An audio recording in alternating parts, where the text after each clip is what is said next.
జీతాలు వెంటనే జీతాలు వెంటనే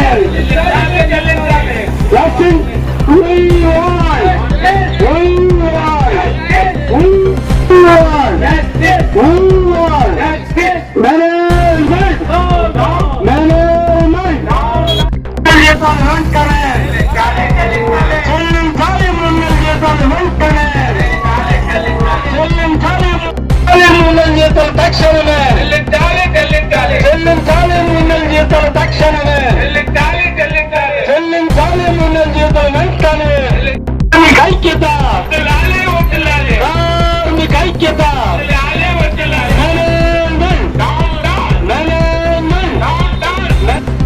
చెల్లించాలి మిన్నల్ జీతాలు తక్షణమే చెల్లించాలి మిన్నల్ జీతాలు తక్షణమే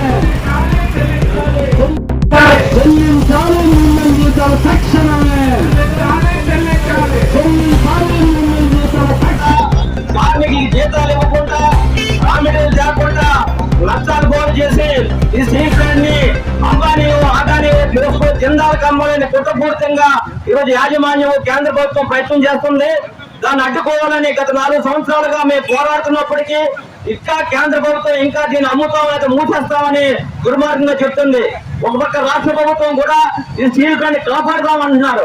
ఒక పక్క ఉత్పత్తి తగ్గించి రామిటర్లు ఇవ్వకుండా వర్కింగ్ క్యాపిటల్ ఇవ్వకుండా మరి 3 నెలల నుంచి పర్మనెంట్ కార్మికులు జీతాలు ఇవ్వకుండా కాంట్రాక్ట్ కార్మికులు 6 నెలల జీతాలు ఇవ్వకుండా రిటైర్ అయిన కార్మికులు కూడా వాళ్ళు ఫైనాన్స్ సెటిల్మెంట్ చేయకుండా కార్మికుల దగ్గర రికవర్ చేసిన పిఎఫ్ కట్టకుండా అలాగే ట్రిప్ లోన్స్ రికవర్ చేసి అది కూడా యాజమాన్యం వాడుకొని ఈ రోజు కార్మికుల్ని ఆర్థికంగా ఒక కుంగదీయ ఉద్దేశంతో ఈ స్టీల్ ప్లాంట్ నాశనం చేయాలనే ఉద్దేశంతో కేంద్ర రాష్ట్ర ప్రభుత్వాలు కుట్రపూరితంగా వ్యవహరిస్తున్నాయి. ఈ వ్యవహారాన్ని ఖచ్చితంగా ఐఎన్టీయూసీ ఎదుర్కొంటుంది. గత 4 సంవత్సరాలుగా ఏదైతే పోరాడుతున్నామో ఈ పోరాటాన్ని ఇంకా ముందుకు తీసుకెళ్తాం. విశాఖ ఉక్కు కార్మికులకు ఉద్యోగులకు తక్షణమే 3 నెలల జీతాలు ఇవ్వాలి. తక్షణమే క్రిస్మస్ వస్తుంది, సంక్రాంతి వస్తుంది కాబట్టి తక్షణమే 3 నెలల జీతాలు ఇవ్వాలని చెప్పి ఐఎన్టీయూసీ డిమాండ్ చేస్తుంది. లేని పక్షంలో తర్వాత జరిగే పరిణామాలకు యాజమాన్యమే బాధ్యత వహించాల్సి వస్తుంది. ఎందుకంటే కార్మికులు చాలా ఓపికతో మరి యొక్క ఉత్పత్తిని పూర్తిగా తీస్తున్నారు. 2 బ్లాక్ పనుల నుంచి 14,000 టన్నులు ఆత్మహత్య తీస్తున్నప్పటికీ ఈ రోజు జీతాలు ఇవ్వకపోవడం అని చాలా దుర్మార్గం. ఇది ఆర్థికంగా దెబ్బతీసి ఈ కార్మికులు కుంగదీసి చాలా మంది మరి భార్య పిల్లలు కూడా తిండి తిప్పలేక వాళ్ళ పిల్లలు స్కూల్ ఫీజులు కట్టలేక ఈఎంఐలు కట్టలేక ఉక్కు కార్మికుల తాలూకా భవిష్యత్తుని నాశనం చేయాలని చెప్పి కేంద్ర ప్రభుత్వం యాజమాన్య కుట్ర పండుతుంది. ఆ కుట్రను తిప్పికొట్టాలని చెప్పి ఈరోజు ఐఎన్టీయూసీ ఆధ్వర్యంలో పెద్ద ఎత్తున మహాధర్నా అనే నిర్ణయం జరిగింది. ఎప్పుడైనా యాజమాన్యం దిగొచ్చి 3 నెలల జీతం తక్షణమే చెల్లించాలని అలాగే చేల్లో విలీనం చేయాలని పూర్తి ఉత్పత్తికి 15,000 కోట్లు కేంద్ర ప్రభుత్వం ఆర్థిక సహాయం చేయాలని అలాగే ఏదైతే మీరు ఆర్టీసీలో ఇచ్చారో చెల్లించాలని అలాగే ఉప్పు నగరంలో పెంచిన జనరల్ డిశ్చార్జీలు తగ్గించాలని చెప్పి ఈ రోజు ఐఎన్టీయూసీ ఆధ్వర్యంలో పెద్ద ఎత్తున మరి ధర్నా చేయడం జరుగుతుంది. ఈ ధర్నాలో మరి రాష్ట్ర నాయకులు స్టీల్ ప్లాంట్ యూనియన్ ప్రధాన కార్యదర్శి మంత్రి రాజశేఖర్ గారు, కారు రమణ గారు, మిగతా పెద్దలు బిఎన్ రాజు గారు, మిగతా పెద్దలందరూ కూడా మరి పెద్ద ఎత్తున కార్మికులందరూ పాల్గొని దీపావళి చేసినందుకు మరొక్కసారి ఐఎన్టీయూసీ ధన్యవాదాలు తెలుపుతున్నాం. యాజమాన్యం బాగులు జరుగుతోంది. అందులో భాగంగానే కార్మిక వర్గానికి చెల్లించాల్సిన జీతాలు సెప్టెంబర్ నుంచి ఈనాటి వరకు చెప్పుకోవడం చాలా దారుణం. సెప్టెంబర్ నెలలో 50%, అక్టోబర్ నెలలో 35%, నవంబర్ నెలలో 100%, సుమారు 180% జీతాలు చెల్లించాల్సిన పరిస్థితి ఉంది. ఈ డిసెంబర్ కూడా ఆల్రెడీ ఈరోజు 10వ తేదీ. ఈ డిసెంబర్ కలిపితే 285% అయిపోతుంది.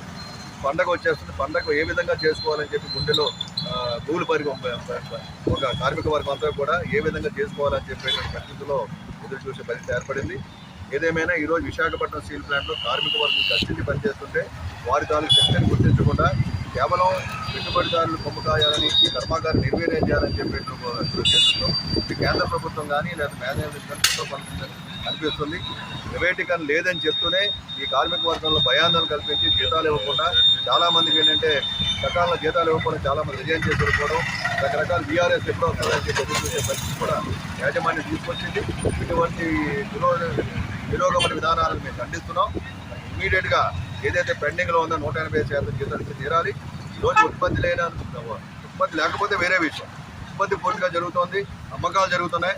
అయినప్పటికీ కార్మిక వర్గాన్ని కష్టించే పరిస్థితి రావడం చాలా దారుణం. ఇది ఎందువలంటే మ్యాన్ పవర్ తగ్గిపోతుంది, రిటైర్మెంట్ అయిపోతున్నారు, చాలా మంది వేకెన్సీ ఆ వేకెన్సీ ఫిలప్ చేయాలని ఉన్నటువంటి కార్మిక వర్గం అయితే పరిమారం పెరుగుతుంది. ప్రధానంగా యువ కార్మికులు ఎవరైతే ఉన్నారో వారి పరిస్థితి మరింత వర్ణాతీతం. వారి కుటుంబ సభ్యులు కానీ, వారి తాలూకు పిల్లలు కానీ రకరకాలైనటువంటి బాధలు పడి మెడికల్గా ఎడ్యుకేషన్ విషయంలో కూడా అనేక రకాల కష్టాలు ఎదుర్కొంటున్నారు. స్టీల్ ప్లాంట్లో టౌన్షిప్లో పనిచేసే కార్మికులు మనకు ఒక్కొక్కరికి 8 రూపాయలు చెప్పిన యూనిట్ ఇచ్చారు, బయట ఎక్కడా లేదు.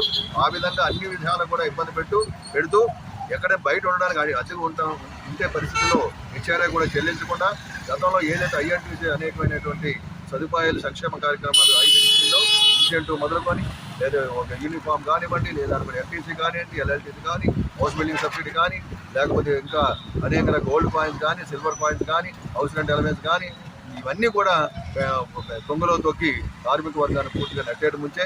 దీని కారణం గతంలో ఉన్నటువంటి యూనియన్లు కూడా చక్కగా పనిచేయడం, ఇప్పుడు ఉన్నటువంటి గుర్తింపు యూనియన్ కానీ, గతంలో యూనియన్లు కానీ పూర్తిగా కార్మిక వర్గాన్ని నిర్వీర్యం చేయడం వల్లే యాజమాన్యం పైకే తీసుకొని కార్మిక వర్గం మీద స్వారీ చేసే పరిస్థితి ఏర్పడింది. కాబట్టి వీటన్నిటి మీద కార్మిక వర్గం గమనించాలి. వీటన్నిటి కోసం ఐఎన్టీసీ ఎప్పుడు పోరాటం చేస్తుంది. ఆ పోరాటంలో ఖచ్చితంగా కార్మిక వర్గం పైచే వస్తుందని చెప్పి ఇప్పుడు భావిస్తుంది.